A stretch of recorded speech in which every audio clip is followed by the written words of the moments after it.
Hey, what's happening guys? Bharat Nagpal for iGain.in, and I finally got some time to unbox my new MacBook Pro. So let's get started.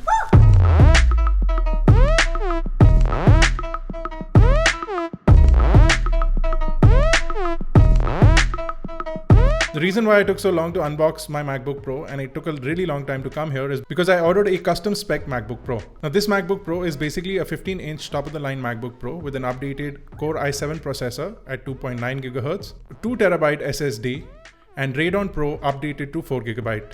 In itself, the machine costs about $4,300 and with taxes, it comes out to about $4,700, which roughly translates to 3,20,000 Indian rupees.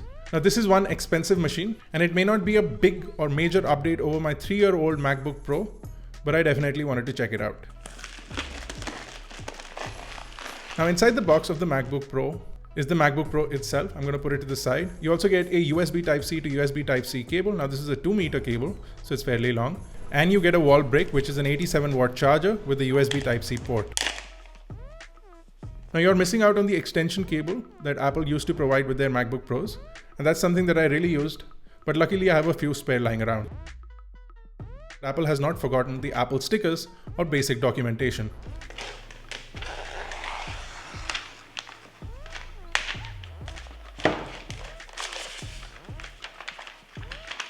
Now there are several differences on the new MacBook Pro. For one, it lacks a lot of ports. Standard USB ports, you're not getting Thunderbolt ports.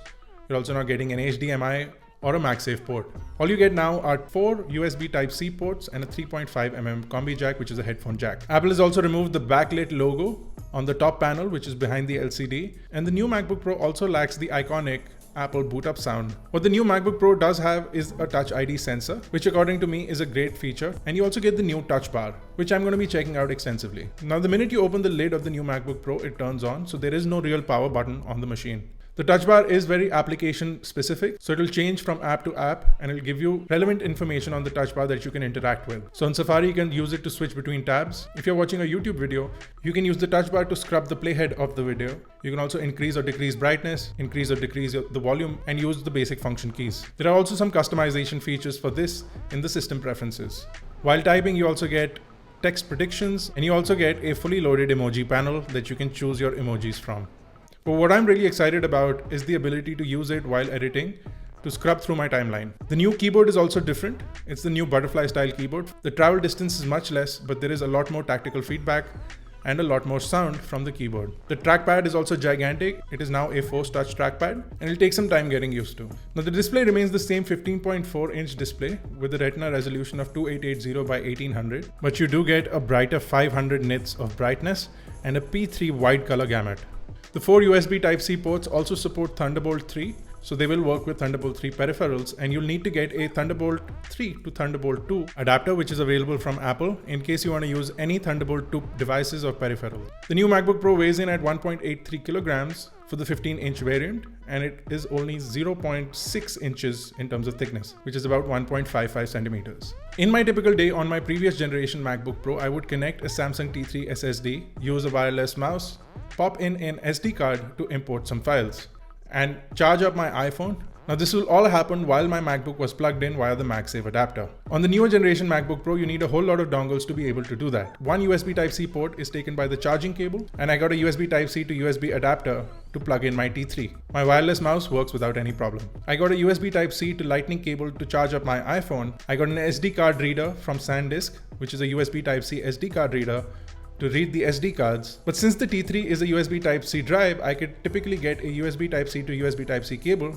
to connect the T3, which would reduce one adapter that I need to carry. So in all, it's not a big difference. The only thing missing is the MagSafe port, which I was never truly a fan of. And there are two advantages of having a USB Type-C port versus the MagSafe port. While the MagSafe port was great and it would disconnect without hurting your laptop if you would accidentally trip over your charging cable, the MagSafe port would run considerably hotter than the USB Type-C port, which runs at about 27 to 28 degrees Celsius, whereas the MagSafe would run anywhere from 50 to 55 degrees Celsius. This causes a lot of efficiency loss as well and will increase the charging time of the MacBook Pro. Another great advantage of having a USB Type-C port is now I can use a power bank to simply charge up my Mac. So I can carry a 20,000 mAh power bank, and that will give a whole single battery life to the MacBook Pro, which will make it a really portable and on-the-go machine. Now, the SSD on the new MacBook Pro is absolutely fantastic and super fast. It ranks in at about 1800 on the right side of things, whereas reads cross 2000 without any problem, which is the fastest that I've ever seen on any drive. Now, the easiest test was to run a simple edit on Final Cut, and with background rendering turned off, my previous MacBook Pro, which is about 3 years old but fully spec'd out from that time, could render the clip in about 50.49 seconds, whereas the new gen MacBook Pro could do it in 38.5 seconds. Now, this is a considerable improvement in terms of render times, and in the long run will hopefully turn out to be advantageous. Now, I'll be doing a full review of the newer generation MacBook Pro in the coming days, so if you have any specific questions or queries, you can drop them in the comment section below. You can check out more details of the new MacBook Pro on iGyan.in. You can also catch us on Facebook, Twitter, Google+, and visit us on Snapchat as well as Instagram for our daily updates. This has been Bharat Nagpal. Thank you guys for watching. I'll see you in the next one.